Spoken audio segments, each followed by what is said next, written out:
Hello everyone, இன்றைக்கி நம்ம ஒரு டேஸ்டான லெமன் ரசம் எப்படி செய்கிறதுன்னு பார்க்கலாம். இந்த லெமன் ரசம் செய்கிறதுக்கு ஒரு சின்ன மிக்ஸி ஜாரில் 1 டேபிள் ஸ்பூனுக்கு மிளகு சேர்த்துக்கோங்க. இது கூட 2 டேபிள் ஸ்பூனுக்கு சீரகம் சேர்த்துக்கோங்க. அதுக்கப்புறம் ஒரு 10லேருந்து 12 பல்லு பூண்டு சேர்த்துக்கோங்க. இது கூட காரத்துக்கு காஞ்ச மிளகா சேர்க்கணும். உங்கள் காரத்துக்கு ஏற்ற மாதிரி நீங்கள் சேர்த்துக்கலாம். நான் ஒரு 2 மிளகா தான் சேர்த்துருக்கேன். நீங்கள் வேணுன்னா 4 கூட சேர்த்துக்கலாம். அடுத்து கொஞ்சமாக கொத்தமல்லி சேர்த்துக்கோங்க. கடைசியாக ஒரு சின்ன துண்டு இஞ்சி சேர்த்துட்டு இது எல்லாத்தையும் கொஞ்சம் கொரகொரப்பாக அரைச்சிக்கலாம். இந்த மாதிரி அரைச்சிக்கோங்க. ரொம்ப ஸ்மூத்தாக இல்லை, கொஞ்சம் கொரகொரப்பாக அரைச்சிக்கோங்க. அடுத்து ஒரு சின்ன சாஸ்பேனில் அடுப்பில் வச்சு நல்லா எண்ணெயை சூடு பண்ணிடுங்க.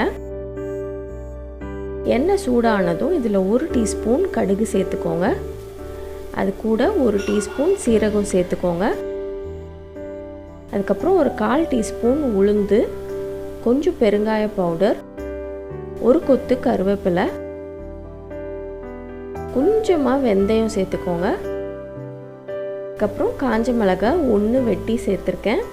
இது எல்லாம் கொஞ்ச நேரம் எண்ணெயில் பொரியட்டும். அடுத்து நம்ம அரைச்சி வச்சுருக்கோம்ல, அதை சேர்த்துக்கலாம். இந்த எண்ணெயிலேயே இந்த அரைப்பை நம்ம வதக்கணுன்னா நல்ல வாசனையாக ஃப்ளேவர்ஃபுல்லாக இருக்கும். இது ஒரு 2 நிமிஷம் வதக்கிக்கோங்க. வதக்குனதுக்கப்புறமா தக்காளி சேர்த்துக்கலாம். 2 தக்காளியை வெட்டி சேர்த்துருக்கேன். இந்த தக்காளி நல்லா வேகணும். ஒரு 3லேருந்து 5 நிமிஷம் வேக விடுங்க. இந்த தக்காளி வேகும் போதே கொஞ்சமாக உப்பு சேர்த்துட்டு நல்லா கலந்துட்டு மூடி வச்சு ஒரு 5 நிமிஷம் வேகட்டும்.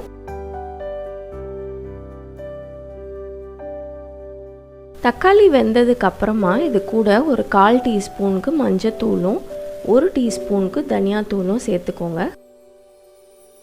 சேர்த்துட்டு இது எல்லாத்தையும் நல்லா கலந்துட்டு இதையும் ஒரு 2 நிமிஷம் கொஞ்ச நேரம் வேக விடுங்க. இந்த மசாலா வாடெல்லாம் போகிற வரைக்கும் வேகட்டும்.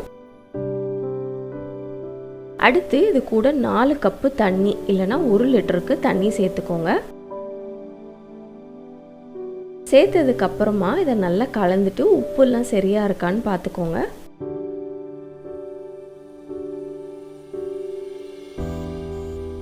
கடைசியாக 2 டேபிள் ஸ்பூனுக்கு லெமன் ஜூஸ் சேர்க்குறேன். நான் ஜூஸாக சேர்க்கறதுனால 2 டேபிள் ஸ்பூனுக்கு சேர்க்குறேன்.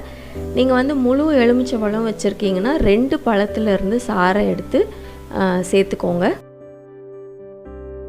சேர்த்துட்டு இப்போ இதை நல்லா கலந்துக்கோங்க. கலந்துட்டு ஒரு கொதி வரணும். நம்ம எப்போவுமே ரசத்துக்கு விடுற மாதிரி ஒரு கொதி வரத்துக்கு வெயிட் பண்ணுங்கள். நான் எப்போவுமே ரசம் வைக்கும்போது கொஞ்சம் லேசாக இந்த மாதிரி கொதிக்க விடுவேன். கொதிக்க ஆரம்பித்தோன்னா அணைச்சிடலாம். கடைசியாக கொஞ்சமாக கொத்தமல்லியை பொடியாக வெட்டி அதை மேலே சேர்த்துக்கோங்க. அவ்வளோதான், ஒரு டேஸ்டான ஃப்ளேவர்ஃபுல்லான ஹெல்த்தியான லெமன் ரசம் ஈஸியாக ரெடி ஆயிடுச்சு. நீங்களும் கண்டிப்பாக இந்த ரசம் ட்ரை பண்ணி பாருங்கள். மீண்டும் அடுத்த வீடியோவில் உங்களை சந்திக்கிற வரைக்கும் பாய்.